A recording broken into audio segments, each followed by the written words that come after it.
sudah datang Wakil Ketua MPR. Ini siapa? Gak jelas ini kalau yang ini. Kalau yang ini jelas. Mas, sampai ke Pak. Iya, api.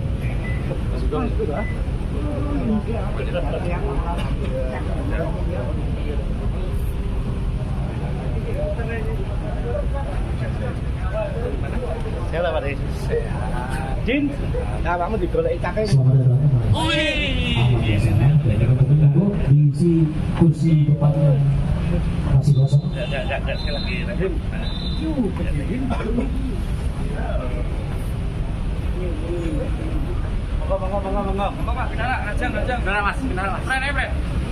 Gua sudah memasang terop ini dengan harapan Pak Basara supaya ingat dengan kita semua dan bisa hadir di sini, dan kita menunggu waktu beliau, dan beliau punya waktu di akhir. Itulah memang gaya khas PDI Perjuangan yang biasa bermain di Injury-Time.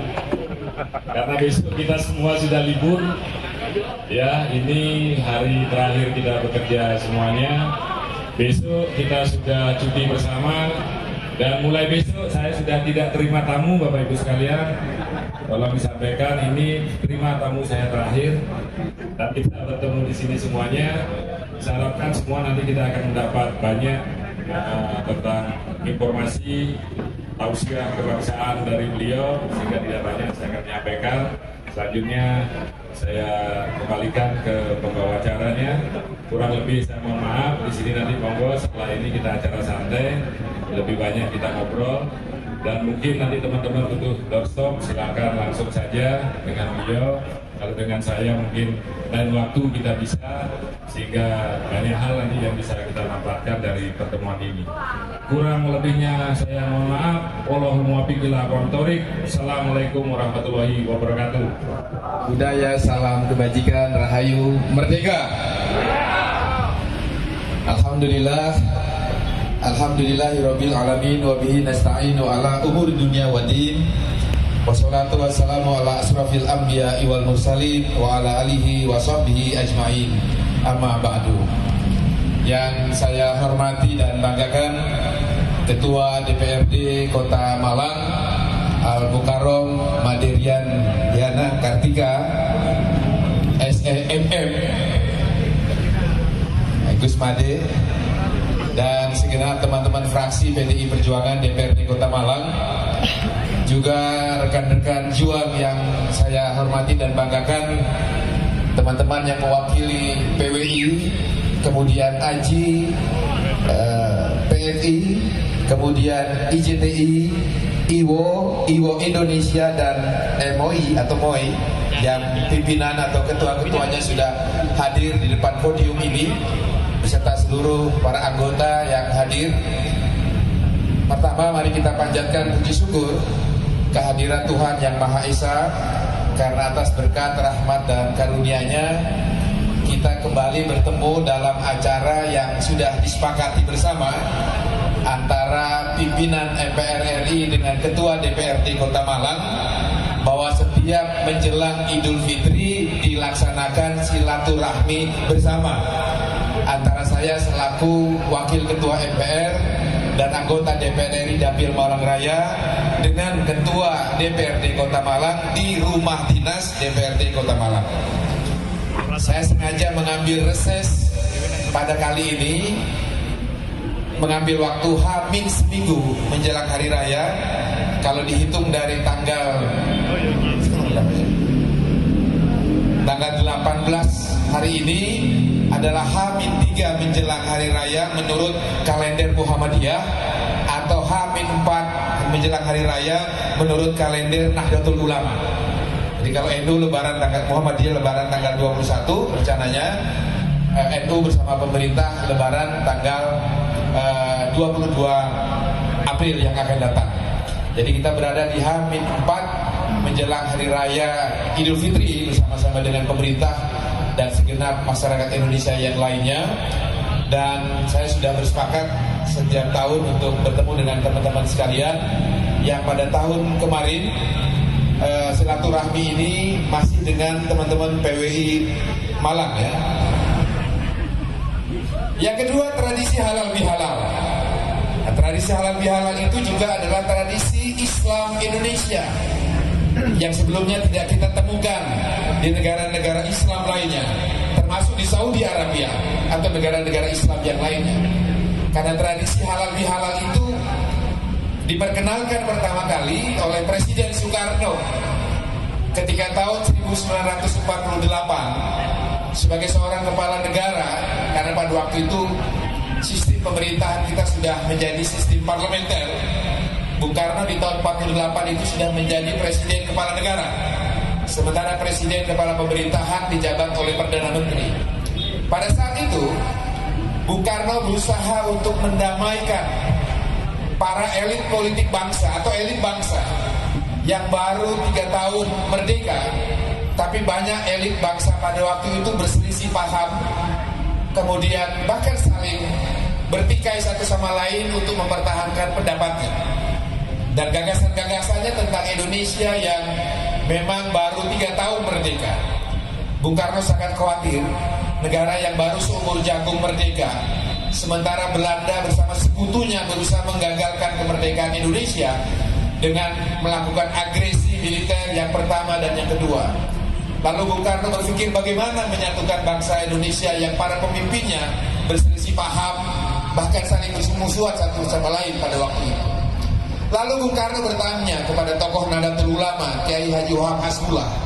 Pada saat itu Mbah Wahab memberikan saran kepada Presiden Soekarno agar mengumpulkan para pemimpin-pemimpin bangsa di Hari Raya Idul Fitri.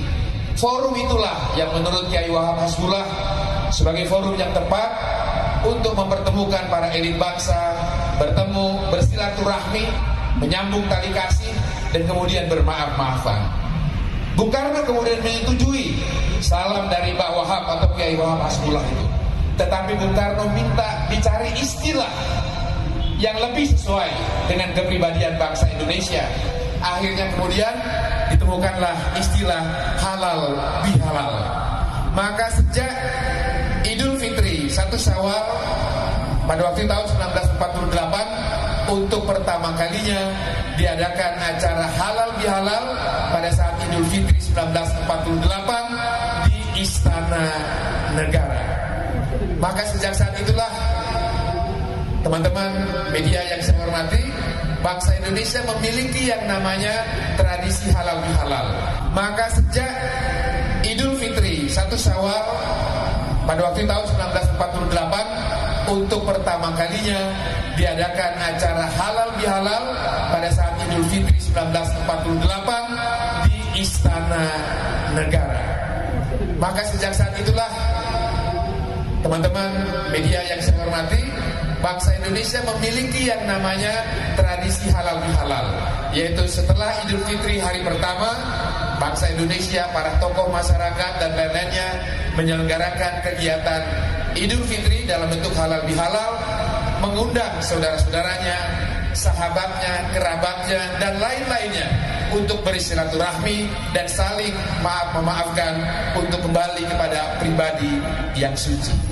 Nah, pada hari ini kita melanjutkan tradisi buka puasa bersama yang insya Allah nanti setelah Lebaran hari pertama, kalau tadi Pak Made mengatakan ini adalah menerima tamu terakhir, maka setelah Idul Fitri karena sudah berganti bulan Syawal, maka wajib untuk mengadakan halal bihalal seperti ini lagi. Nah, jadi teman-teman sekalian, itulah indahnya berislam di Indonesia, indahnya beragama di Indonesia, yang kita diikat oleh semboyan bineka pengguna internet. Berarti kalau 2.212 juta itu sekitar 77% rakyat Indonesia pengguna internet. Dan Indonesia masuk 10 besar negara di dunia pengguna media sosial. 10 besar. Bangsa Indonesia ini tercatat sebagai pengguna media sosial. Tetapi UNESCO dalam surveinya di 2019 yang lalu, ketika meneliti bangsa-bangsa mana di dunia yang minat bacanya paling tinggi, ternyata hasil survei UNESCO itu mencatat bangsa Indonesia tercatat minat bacanya terendah kedua dari bawah. Dari 66 negara yang disurvei, bangsa Indonesia menurut survei UNESCO nomor 2 terendah minat bacanya dari bawah. Sementara sisi lain, pengguna internetnya 77% dan pengguna aktif media sosial 10 terbesar di dunia. Saat bersamaan, minat bacanya sangat rendah. Apa yang terjadi? Yang terjadi adalah dunia media sosial kita cenderung diwarnai oleh informasi-informasi yang berisi hal-hal yang belum tentu semuanya kebenaran.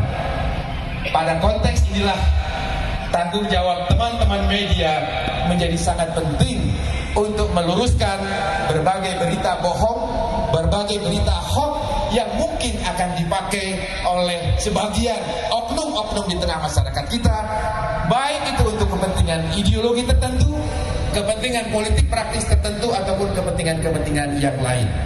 Inilah saya kira tantangan terbesar teman-teman media untuk menjadi penjaga moral bangsa, menciptakan ruang publik dengan berbagai informasi yang mencerdaskan kehidupan berbangsa dan bernegara kita.